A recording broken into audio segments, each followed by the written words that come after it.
নমস্কার, সুমতির ছেলে সবাইকে স্বাগত। বন্ধুরা, আজ আমি এসেছি একটা পুরানো দিনে ঠাকুমাদের স্টাইলে এমন একটি জিনিস করব। আপনারা দেখতেই পাবেন কি করব। সিজনে জলপাই।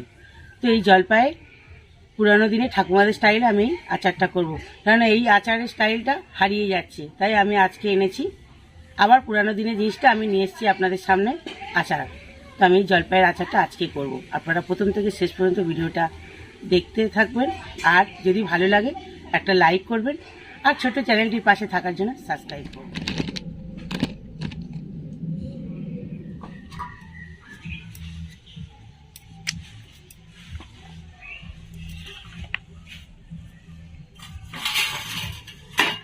বন্ধুরা, আমি জলপাইয়ের আচার করব, তাই জলপাইয়ের যে উপকরণ ঘরে থাকা উপকরণগুলো দিয়েই আমি আচার বানাবো।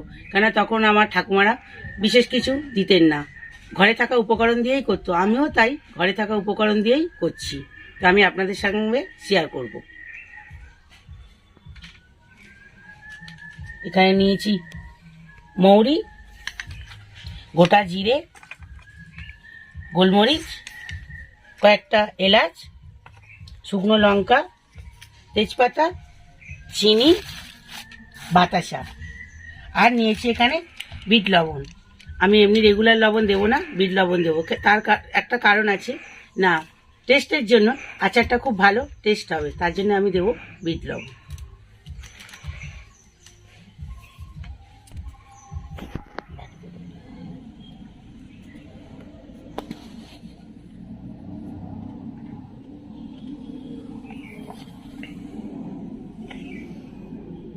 বন্ধুরা, আমি জলপাইয়ের আচার করব, তাই জলপাইটাকে এবার আমি বোটাগুলো ফেলে কেটে নেব।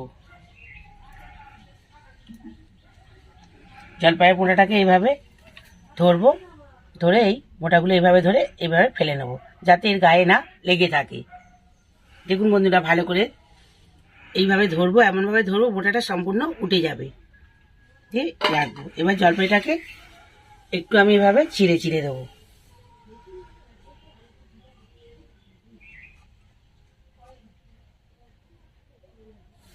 ঠিক এভাবে, যেমন আমরা ডিম রান্না করি, ডিম রান্না করার সময় যেমন চিড়ে দিই, ঠিক জলপাইটাকেও এভাবে আমি চিড়ে দেব।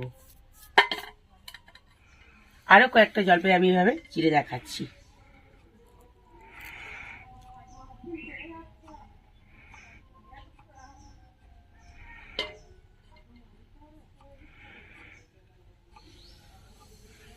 এই দেখুন বন্ধুরা,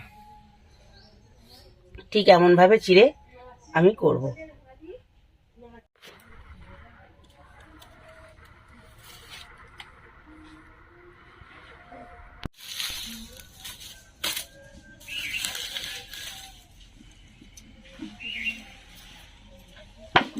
বন্ধুরা, আমি জলপাইয়ের আচার করব, তাই ঘরোয়া পদ্ধতিতে আমি একটা মশলা তৈরি করে নেব। তাই মশলাটা ভাজবো। শুকনো লঙ্কা,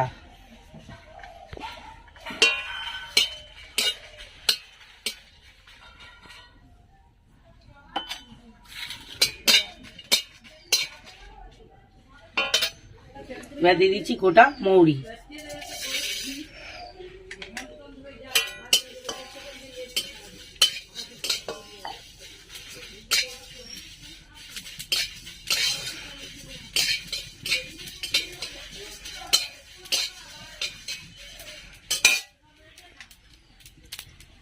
এবার ওর মধ্যে দিয়ে দিচ্ছি গোটা জিরে আর এলাচ। মশলাটা একটা সুন্দর করে ভাজা ভাজা গন্ধ বেরোবে, তখন নামিয়ে নেব। ওর মধ্যে দিয়ে দিচ্ছি একটা গোটা তেজপাতা,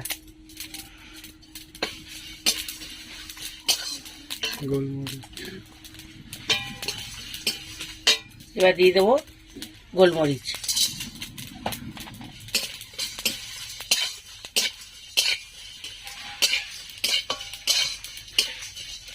মশলাটা আমার ভাজা হয়ে গেছে, খুব সুন্দর গন্ধও বেরিয়ে গেছে। এবার আমি এটাকে নামিয়ে নেব। ঠান্ডা হয়ে গেলে গুঁড়ো করব।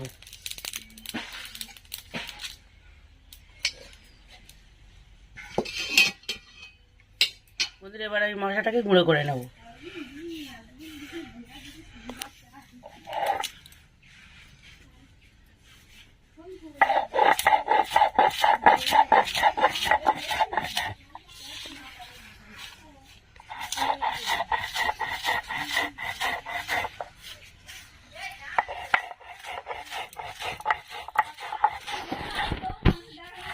কড়া গরম হয়ে গেছে, দিয়ে দেবো সর্ষের তেল।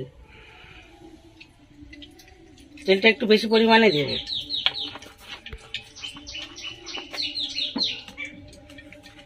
কড়ার খুলে অল্পই দেখায় ক্যামেরাতে। সে হোক, সেই সবাই জানে। শুকনো লঙ্কা আর গোটা জিরে ফোড়নে দেবো।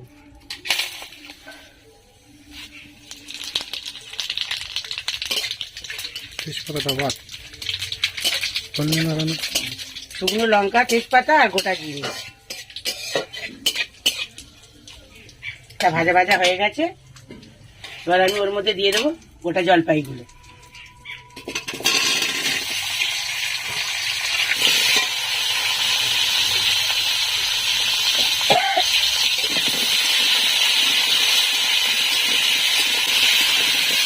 জলপাইগুলো সুন্দর করে ভেজে নিতে হবে। এবার দেবো আমি লবণ।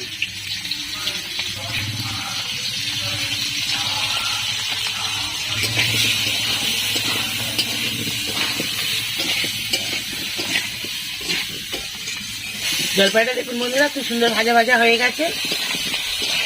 খুব সুন্দর ভাজা ভাজা হয়ে গেছে বন্ধুরা জলপাইটা। এবার আমি দিয়ে দেবো ওর মধ্যে হলুদ গুঁড়ো।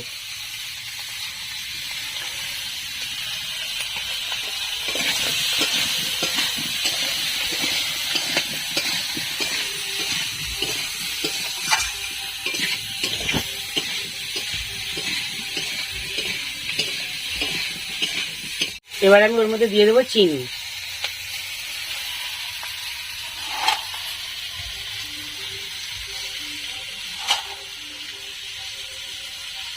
আর চিনি আমি দেবো না।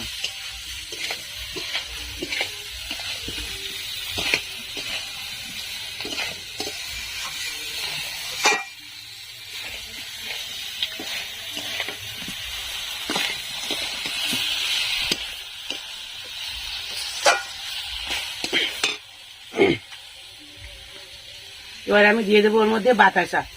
কালারটা খুব সুন্দর হবে, তার জন্য আমি চিনি আর বাতাসা হাফ হাফ করে দিচ্ছি।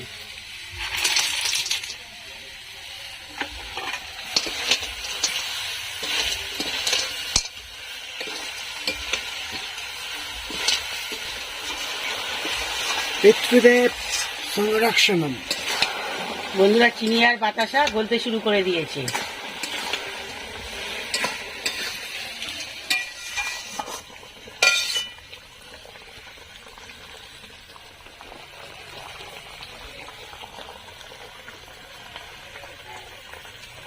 বন্ধুরা ফুটতে ফুটতে জলপাই, দেখি জলপাইটা সিদ্ধ হয়েছে কিনা।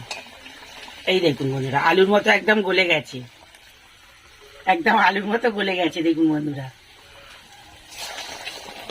চিড়ে দিয়েছি এর মধ্যে লবণ, মশলা, চিনি এভাবে ঢুকবে বলে, তার জন্য আমি এইভাবে চিড়ে দিয়েছি। তার জন্য দেখুন বন্ধুরা চট করে এই যে গলে যাচ্ছে। এই দেখুন,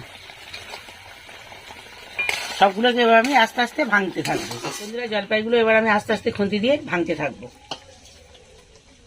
এই দেখুন,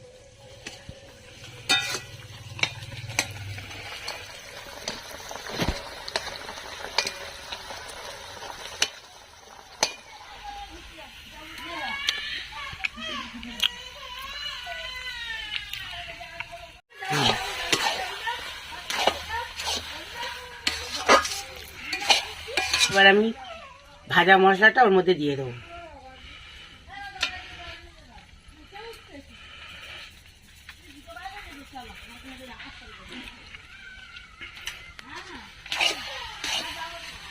এখন খানিকটা মশলা দিলাম।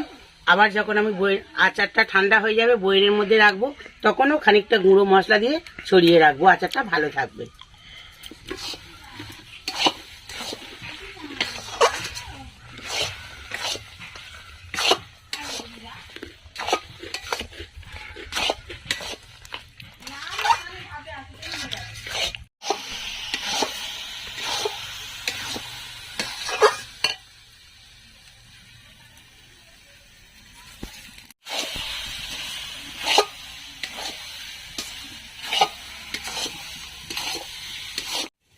বন্ধুরা জলপাইয়ের আচার আমার হয়ে গেছে। এবার আমি নামিয়ে নেব। দেখুন একদম শুকনো হয়ে গেছে। একদম শুকনো হয়ে গেছে। এবার রাখলে একটু একটু নরম না রাখলে এবার টেনে যাবে, ওটাকে এবার নামিয়ে নেবো।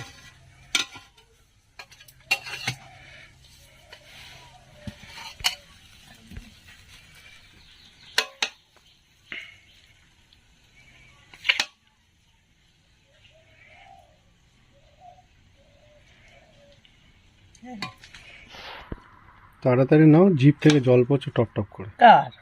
আমার লোকে তেঁতুল ফেতুল আমার টক দেখলে এরকম হয়,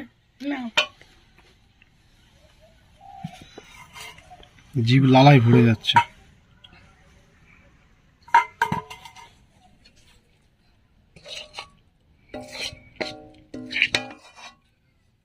বন্ধুরা, আজকের রেসিপিটা আমি এখানেই শেষ করলাম। কেমন লাগলো আপনারা কমেন্ট করে অবশ্যই আমাকে জানাবেন। আপনারা ঠিক এইরকমভাবে এই আচারটা এমনভাবেই করবেন। কেমন লাগলো আমাকে কমেন্ট করে জানান। বন্ধুরা, ভিডিওটি যদি ভালো লাগে পাশে থাকার জন্য একটা লাইক করবেন, আরও ভালো থাকার জন্য একটা সাবস্ক্রাইব করে দেবেন।